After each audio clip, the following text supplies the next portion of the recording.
ప్రతి వ్యక్తి కూడా సాధారణ స్థాయి నుంచి ఉన్నత స్థాయికి చేరుకోవాలని ఆశపడతారు.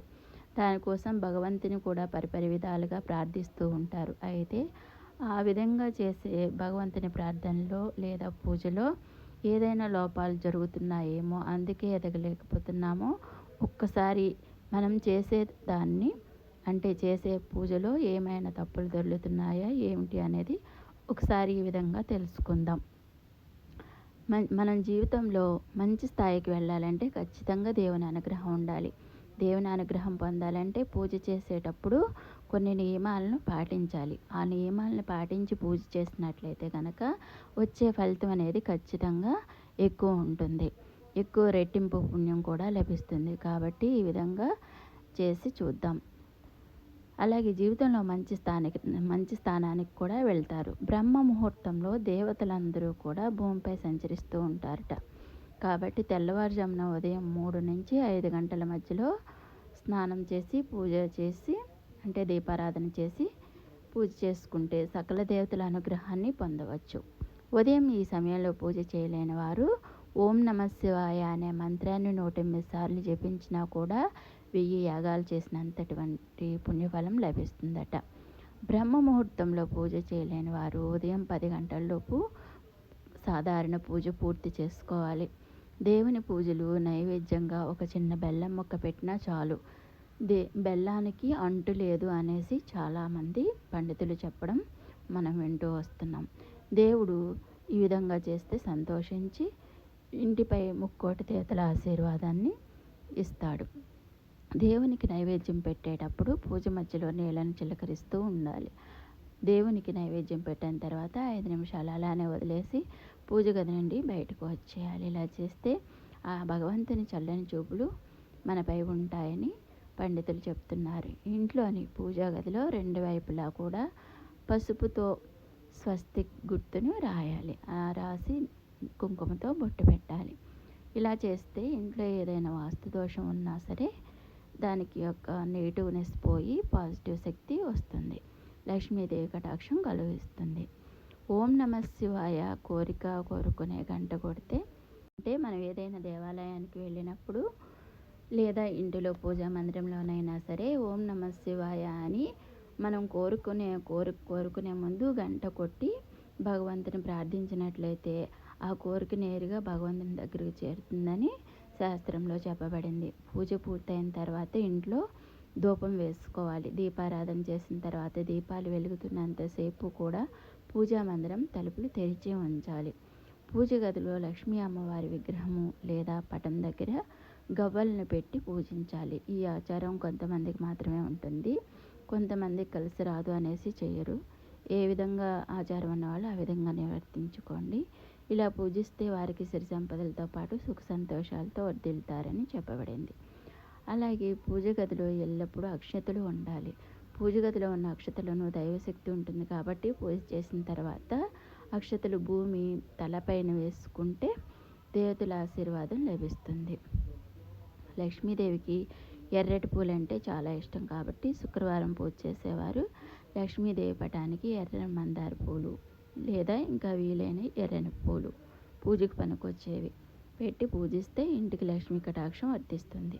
శుక్రవారం రోజున లక్ష్మీ మొక్క అంటే తులసి మొక్కకు పచ్చి పాలు సమర్పిస్తే లక్ష్మీదేవి ఆశీర్వాదం వల్ల ఇంట్లోకి ఎక్కువ ధనలాభం అనేది చేకూరుతుంది. అన్ని రోజుల కంటే శుక్రవారం మరియు శనివారం పూజ చేసే వాళ్లకు చాలా శక్తి ఉంటుంది అని చెప్తారు. భగవంతుని ఆశీర్వాదం పొందాలనుకునేవారు ఈ 2 రోజుల్లో దేవునికి పూజలు చేస్తే పూజకు రెట్టింపు పుణ్యాన్ని పొందవచ్చు అనేసి చెప్తారు.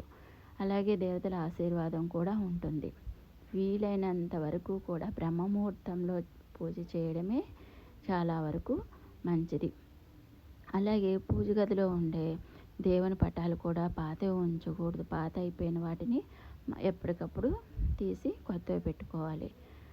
పాడైపోయిన విగ్రహాలు కానీ దేవుని పటాలు కానీ ఉంటే చేసే పూజకు పుణ్యం అనేది రాదు, ఎక్కువ ఫలితం అనేది ఉండదు.